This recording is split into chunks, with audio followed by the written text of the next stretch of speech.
സുഭാഷിതങ്ങൾ 7-ാം അധ്യായം. മകനേ, എന്റെ വാക്കുകൾ അനുസരിക്കുകയും എന്റെ കൽപ്പനകൾ നിധിപോലെ കാത്തുസൂക്ഷിക്കുകയും ചെയ്യുക. എന്റെ കൽപ്പനകൾ പാലിച്ചാൽ നീ ജീവിക്കും, എന്റെ ഉപദേശങ്ങൾ കൺമണി പോലെ കാത്തുകൊള്ളുക.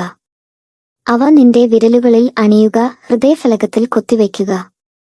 ദുശ്ചരിതയായ സ്ത്രീയിൽ നിന്ന്, മൃദുല ഭാഷണം നടത്തുന്ന സൈവരിണിയിൽ നിന്ന് നിന്നെ തന്നെ സംരക്ഷിക്കാൻ ജ്ഞാനത്തോട് നീ എന്റെ സഹോദരിയാണെന്നും ഉൾക്കാഴ്ചയോട് നീ എന്റെ ഉറ്റസുഹൃത്താണെന്നും പറയുക.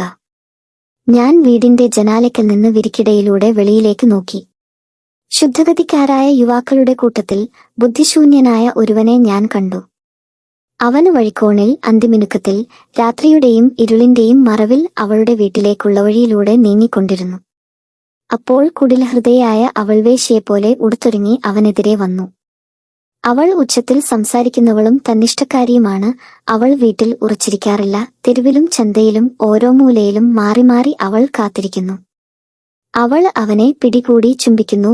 നിർലജ്ജമായ മുഖഭാവത്തോടെ അവൾ അവനോട് പറയുന്നു, എനിക്ക് ബലികൾ സമർപ്പിക്കാനുണ്ടായിരുന്നു, ഇന്നു ഞാൻ എന്റെ വ്രതങ്ങൾ പൂർത്തിയാക്കിയിരിക്കുന്നു. തന്മൂലം ഇപ്പോൾ ഞാൻ നിന്നെ കണ്ടുമുട്ടാനായി ആകാംക്ഷാപൂർവം അന്വേഷിച്ചിറങ്ങിയിരിക്കുകയാണ്. ഞാൻ നിന്നെ കണ്ടെത്തുകയും ചെയ്തു. ഞാൻ എന്റെ തൽപ്പം വിരികൾ കൊണ്ടും ഈജിപ്തിലെ വർണ്ണപ്പകിട്ടാർന്ന പട്ടുകൊണ്ടും അലങ്കരിച്ചിരിക്കുന്നു. ഞാൻ മീറ, അകിൽ, കറുവാപ്പട്ട എന്നിവയാൽ എന്റെ കിടക്ക സുരഭിലമാക്കിയിരിക്കുന്നു. പ്രഭാതമാകുന്നതുവരെ നമുക്ക് കൊതിത്തീരെ സ്നേഹം നുകരാം, നമുക്കു സ്നേഹത്തിൽ ആറാടാം. എന്തെന്നാൽ എന്റെ ഭർത്താവ് വീട്ടിലില്ല, അവന് ദീർഘയാത്ര പോയിരിക്കുന്നു. സഞ്ചി നിറയെ പണവും കൊണ്ടുപോയിട്ടുണ്ട്. വെളുത്ത വാവിനെ തിരിച്ചെത്തൂ. ഒട്ടേറെ ചാടുവാക്കുകൾ കൊണ്ട് അവൾ അവനെ പ്രേരിപ്പിക്കുന്നു.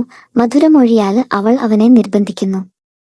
കശാപ്പുശാലയിലേക്ക് കാള പോകുന്നതുപോലെ, ഉടലിനുള്ളിൽ അമ്പു തുളഞ്ഞു കയറത്തക്ക വിധം കലമാന കുരുക്കിൽപ്പെടുന്നതുപോലെ, പക്ഷിക്കെണിയിലേക്ക് പറന്നു ചെല്ലുന്നതുപോലെ പെട്ടെന്ന് അവന് അവളെ അനുഗമിക്കുന്നു. ജീവനാണ് തനിക്ക് നഷ്ടപ്പെടാൻ പോകുന്നതെന്ന് അവന് അറിയുന്നതേയില്ല.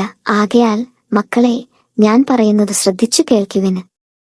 നിങ്ങളുടെ ഹൃദയം അവളുടെ മാർഗങ്ങളിലേക്ക് തിരിയാതിരിക്കട്ടെ, നിങ്ങൾ അലഞ്ഞുതിരിഞ്ഞ് അവളുടെ വഴികളിൽ ചെന്നുപെടാതിരിക്കട്ടെ. എന്തെന്നാൽ അനേകം പേരവൾക്കിരയായി നിലംപതിച്ചിട്ടുണ്ട്. അതേ, അവൾ മൂലം ജീവൻ നഷ്ടപ്പെട്ടവർ അസംഖ്യമാണ്. അവളുടെ ഭവനം പാതാളത്തിലേക്കുള്ള വഴിയാണ്, മരണത്തിന്റെ അറകളിലേക്ക് അത് ഇറങ്ങിച്ചെല്ലുന്നു.